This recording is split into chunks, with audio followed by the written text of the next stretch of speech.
we are old. The federal government gets a whopping 52.68%, more than half of the federal population, and the state gets a only 26.72%.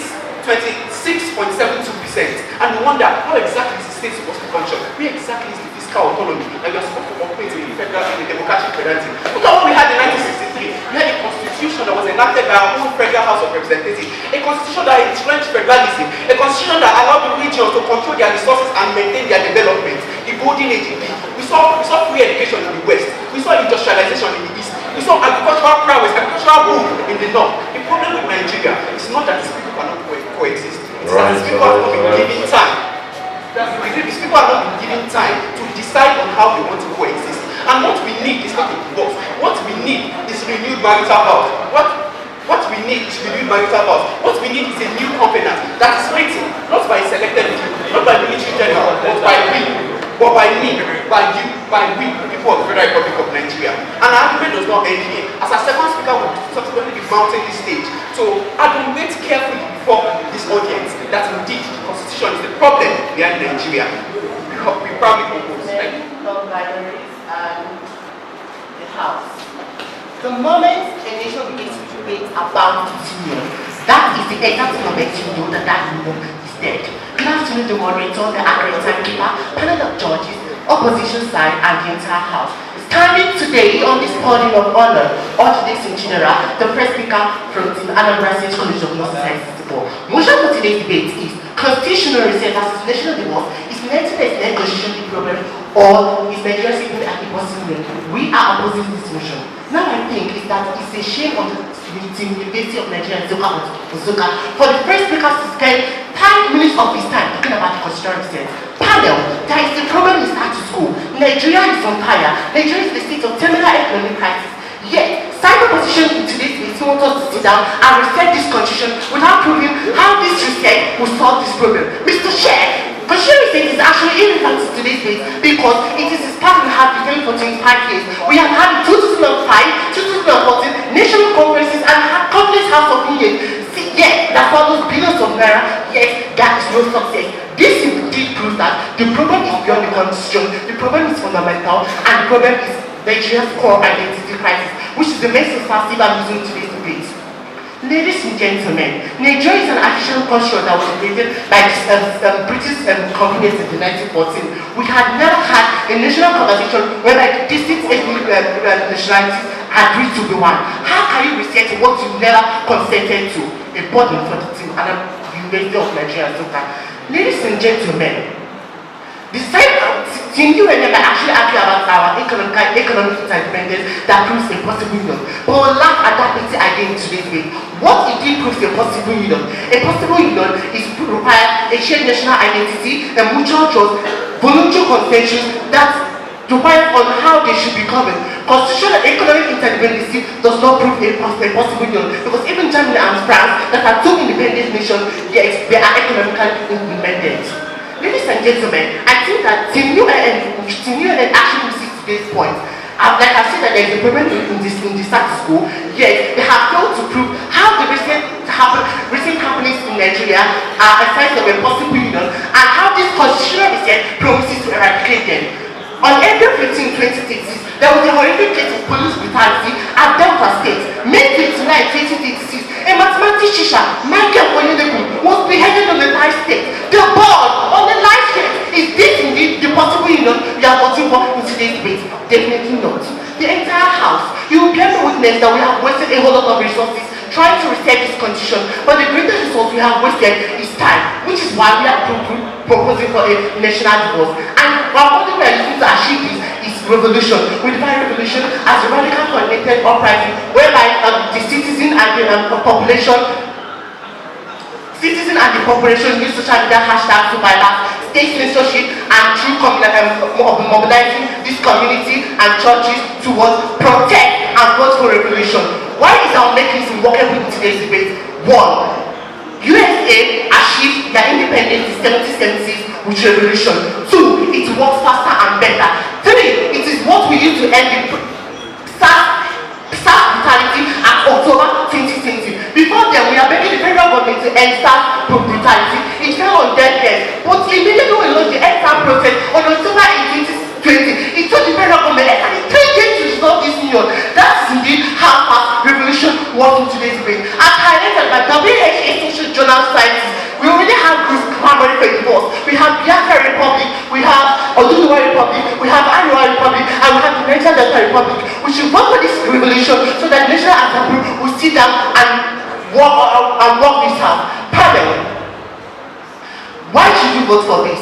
One, it brings the urgency of this motion. Constitutional reset takes up to 10 years, thereby breaking over ethnic bias and corruption, which is already a problem we are trying to solve in today's debate. But with our model and with national divorce, we are looking into this matter and solving it immediately. Two, our own side of the world protect the minority group. Southeast, for example, is a minority group, and due to the continuous amendments of this constitutional reset, National Assembly ties power to state lines. So to say, the South is already 5 states. They get least power, least representation, and least funds. If we vote national divorce in today's day, we are ending this marginalization, we are ending this oppression, and we are giving these minority groups wings to fly. Ladies and gentlemen, dear judges, vote national divorce, vote freedom. We are so proud to oppose this motion. Next up. In 1999, 2 couples were forced into a rushed military arranged marriage. No genuine consent, no proper counseling. One dominant partner dictated everything. 27 years later, the marriage is on the brink of collapsing. Deep fight over money and control, deep resentment spreading, and innocent children watching their parents screaming of divorce on a daily basis. Unfortunately, that tragic story is the story of Nigeria today. Not to put the cat before the horse. As a World Trade African child, I would love to give honor to you by saying, good evening, Mr. Chairman, empower of honorable judges, accurate and keeper, my co-debaters, and my ever-attentive audience. Standing before you is not just a speaker, but the concise son of this great nation, Idowu Joshua Feromi, the chief speaker of Adekunle Ajasin University, Akuba. I am here to answer a necessary question, but painful. Is the 99% of the problem, or Nigeria is simply an impossible union? Before I dive into the argument of my point, I love to define the intent of the motion, which are constitution, constitutional reset, and national divorce. Constitutional, according to Wikipedia, is the fundamental principle that constitutes how a legal basis or other type of entity are being governed. Constitutional reset, according to Wikipedia, is the reform, the deliberate reform of the constitution that shows how power are being shared, national function, and citizens are being governed. While national divorce, on the other hand, is the dissolution of a country into sovereign several states. My ever-attentive audience, this is to my first point, which is extreme centralization is killing through federalism. According to the Revenue Mobilization and Fiscal Commission (RMAFC) and the Federation Allocation Account Committee (FAC) that are released by the National Broad Statistics in 2026 shows that the federal government received 52.68% statutory revenue, states 26.72%, and local government 20.60%. This is a legalized lobby. How do you expect them to survive when the other ones are begged for crumbs? This is a united government in the disguise of federalism. How do you expect a marriage to survive when one partner controls over 2% of the family income, owns on the property, and the rest are forced to beg? Now to my second point, which is the injustice resource share breeds injustice and agitation.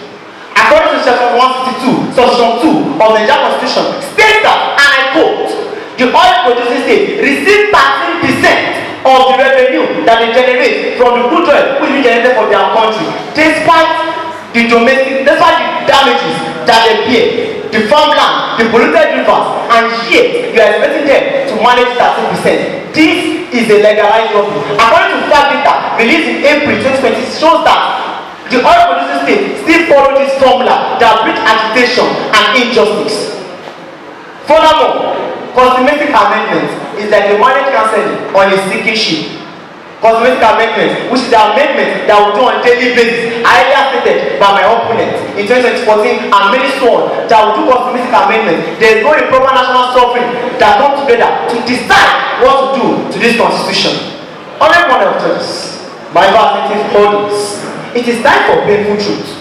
We can stubbornly cling to these 1999 marriage contracts and watch our country slip into national divorce and leave our children with pains, tears, poverty, and broken dreams and hopes. Or we can decide to step up and give African giants a constitution worthy of our size and our glory, where our diversity will become our strongest strength. My ever-attentive bodies, do not let the next generation remember us as cowards who choose national divorce, but let them remember us as bold visionaries that chooses constitutional reset over it. A true Nigeria is possible, where every region, everyone can breathe and speak freely. I stand to say, national divorce is not the way. Constitutional reset is the solution. Thank you. Which is the wiser option? Is it to repair the roof or to pull down the entire house? I am always of the opposition team, and I take my stance. Good day, Mr. Chairman, accurate timekeeper, panel of judges, co-debaters, ladies and gentlemen. It is my stance that the solution to Nigeria is not a national divorce, and by extension, Nigeria is not an impossible union. Nigeria is, however, flooded by certain constitutional failures, which, if amended, would lead to a successful nation. The opposition, as we envision, has made an attempt to weaponize the security state of Nigeria, the terrorism in Nigeria, to pose an argument showing that Nigeria is an impossible union. But that argument is unfounded. The reason being that the possibility of Nigeria as posed under insecurity came from defect in our constitution. I will explain. Section 214 of the Nigerian constitution perhaps is the oldest testimonial of a failed legislature. Section 214 cripples, paralyzes the state and local government in matters of security and policing. That is, the levels of government that should be best skilled, strategic in handling local security matters have now become toothless bulldogs, people who can do nothing until the central government says so.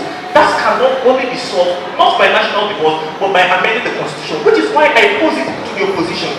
Just this month, it was reported that in Rapai, Niger State, there was an intercommunal crisis between villages. How will a national divorce solve that?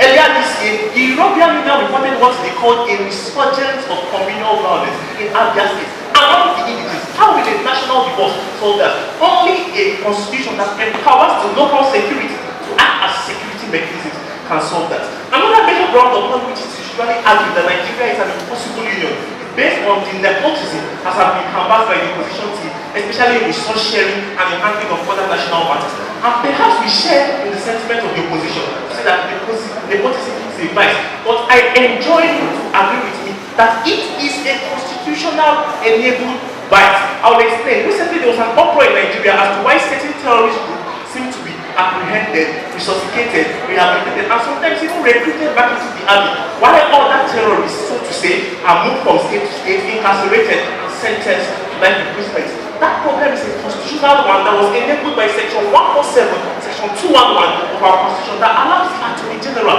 at will to decide who to prosecute and who not to prosecute by the most radical discretion, irrespective of the quantum of the crimes they are.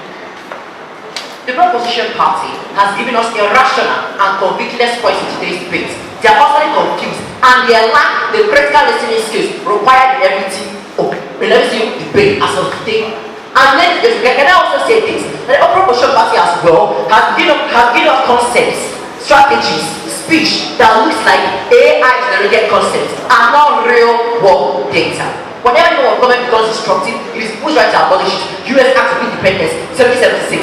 Separation and liberty means responsibility. That is why most men dread it. Dread inaction. Good morning, Mr. Moderator, the accurate timekeeper, one of the judges, by going to the Nigerian House. My name is Mr. Favor. To go to today's debate, and today's debate, our opposed motion, which asks the question, constitutional reset, constitutional divorce, is constitutional the problem or is Nigeria simply an impossible union? And I believe, and as we believe on this side of the party, that Nigeria is simply an impossible taking power from communal conflicts and political influence since 1960, according to Professor of the NG. For example, judges, we have all heard of Christian genocide that have all made us depressed for the past 7 months. For example, now, Southern Kaduna has recorded about 800 Christian deaths, which was in a single year, according to the situation.org. Judges and community institutions as well have experienced intense Islamic attacks, where at least 30 to 40 Christians were killed in a single year, according to of as well. Judges. Also, we can also see how Sub-Saharan Africa reports that Africa, particularly Nigeria, is a death trap for Christians globally by 76 to 89%. All these prove that Nigeria is impossible because why? You cannot build a system that has already been broken multiple times because why? There is communally distinct conflict, which the system cannot amend for its 25 years of power. 2.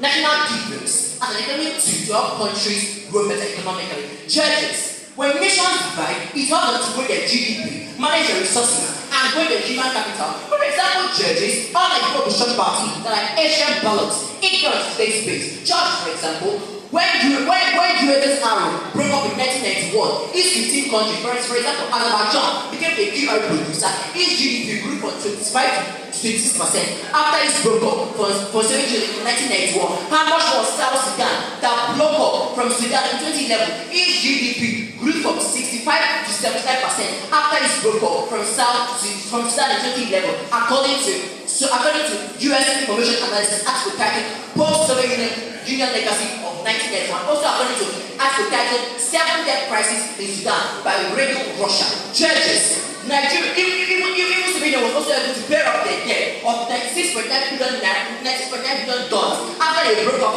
from each other in 1991. How much more Nigeria than have been a regular customer of multiple debts? 3. National depots as a tool to help countries, as a tool to help understand how Nigeria is a result of multiple programs.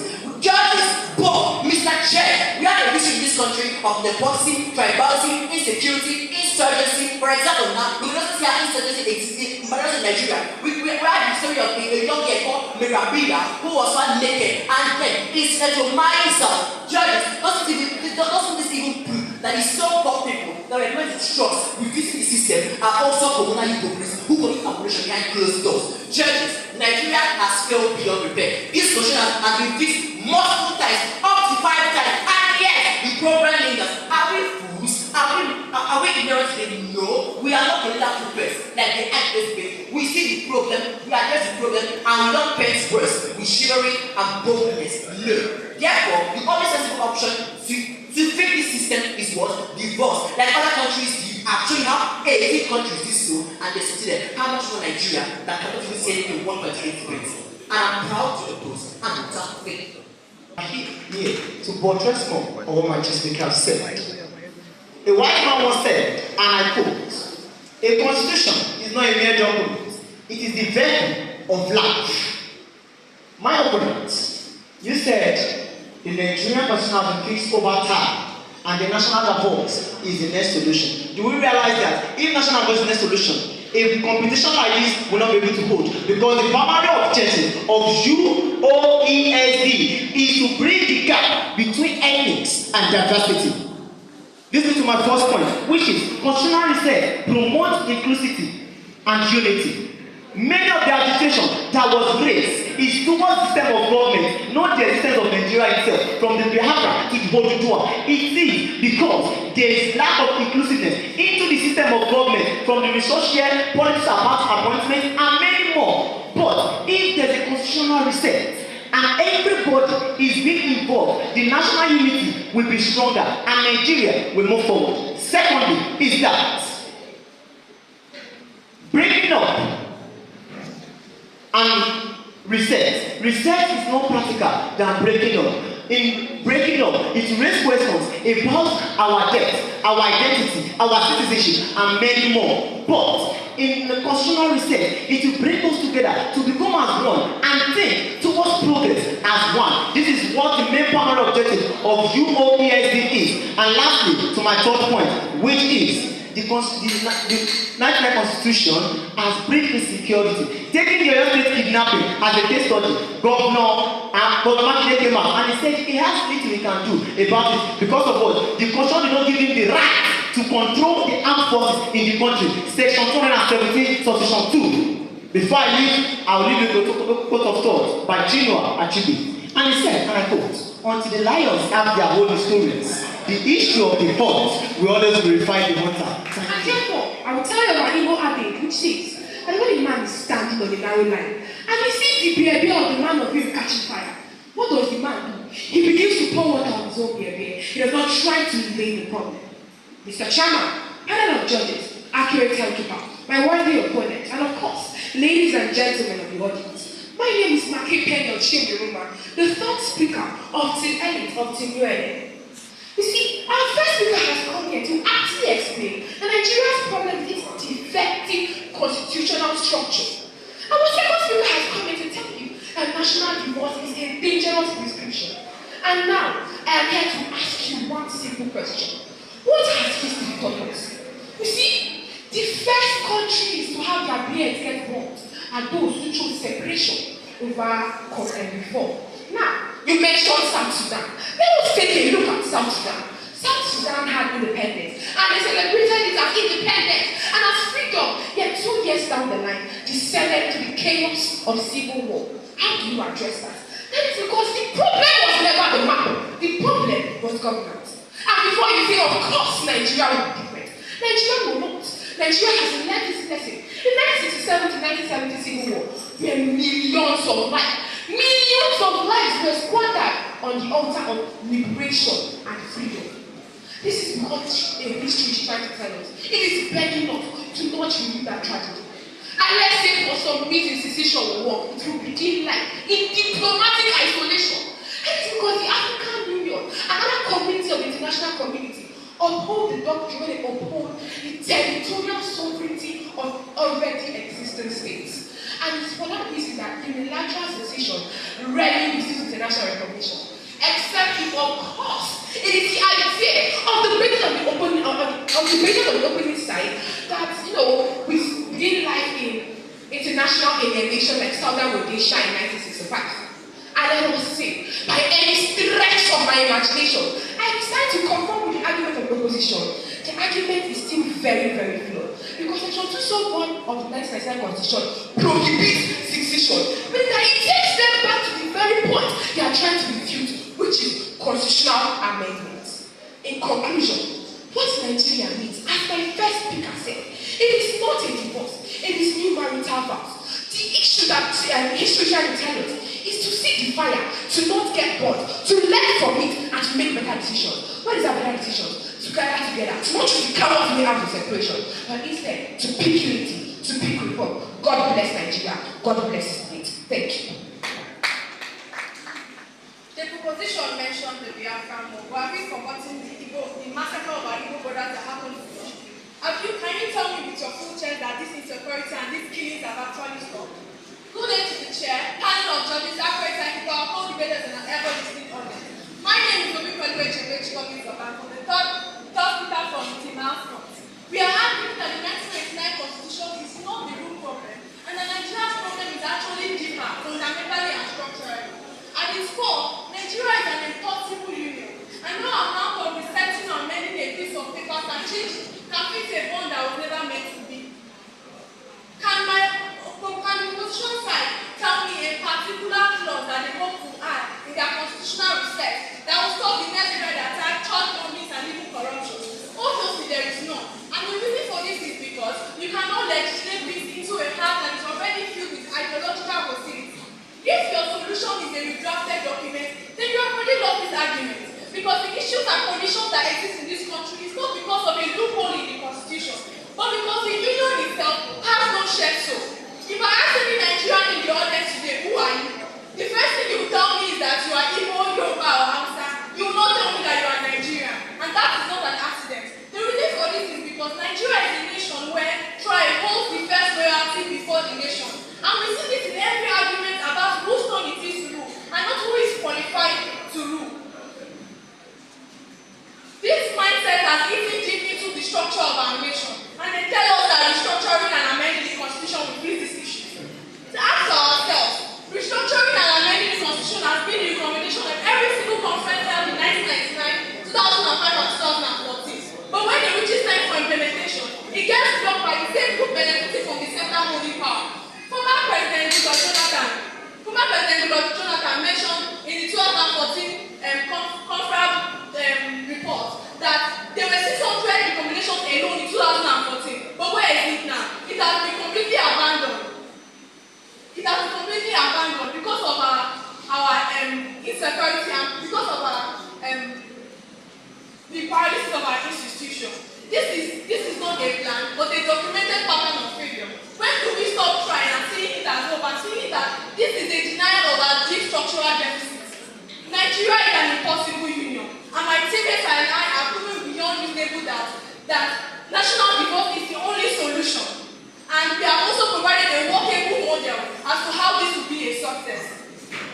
that this is sufficient to win our argument today? Thank you. I believe you should have fair on the third speaker for Antiquary Adjustment University.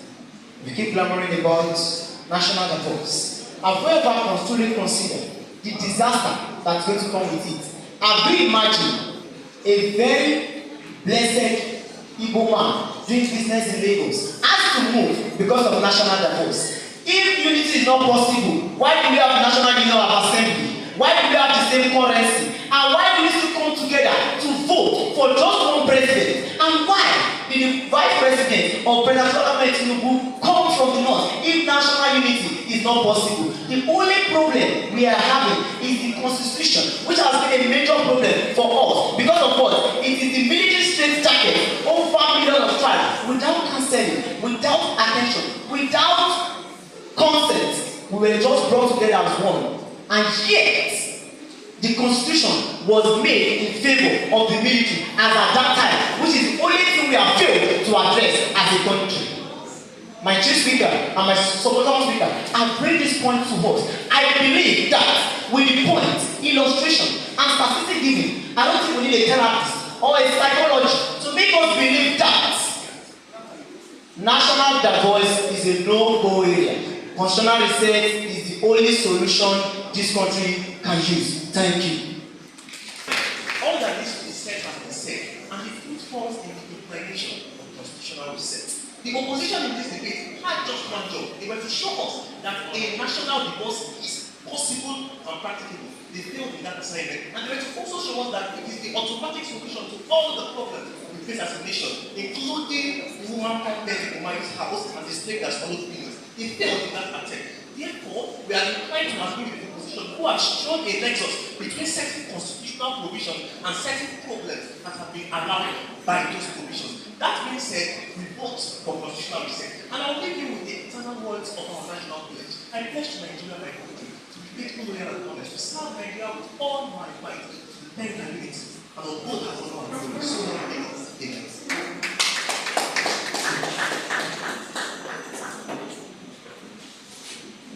Honorable Chair, esteemed judges, seated board, ladies and gentlemen, I keep saying this over and over again. The opposition party lacks listening skills. We have explained how our model will work in Nigeria. Are they even paying attention to today's debate? What are they here for? Who trained them? Ladies and gentlemen, they want us to believe that rewriting Nigerians' problems or rewriting Nigerian constitution will dramatically change Nigerians' history and bring about peace and progress in this nation. And we are not stupid. We are very sensible. We have been able to show you how this constitution has been fixed for multiple times for 25 years, and yet it has failed. The only side that wins today's debate is the side that is able to show us these workable three parameters. One, legitimacy of execution, people's outcome, and these are the data. One, legitimacy of execution. We're able to show you judges how the constitution is not the problem, because why? It has been fixed multiple times and yet it's failed. It has been fixed multiple times. Judges, I'm a student law. I left my patients for the past 6 months to fight for freedom. This means that the country is already messed up, because why? In 1982, it was rewritten, re-added, retyped. In 1959, the same thing. 1946, 1937, 1975, 1985, 1999, and yet they want history to happen again. We are tired of Nigeria, because why? We are not colonial puppets. We have seen the truth, and this country was practiced revolution through force. When the foundation of the house cracked, what we need to fix is the foundation, not demolish the whole. The foundation of Nigeria is the constitution. And we the citizens, we are the one that holds the whole. How do we feel if tomorrow we leave our children broken home and broken dreams, where they cannot come together as one to represent their school or to represent an individual body?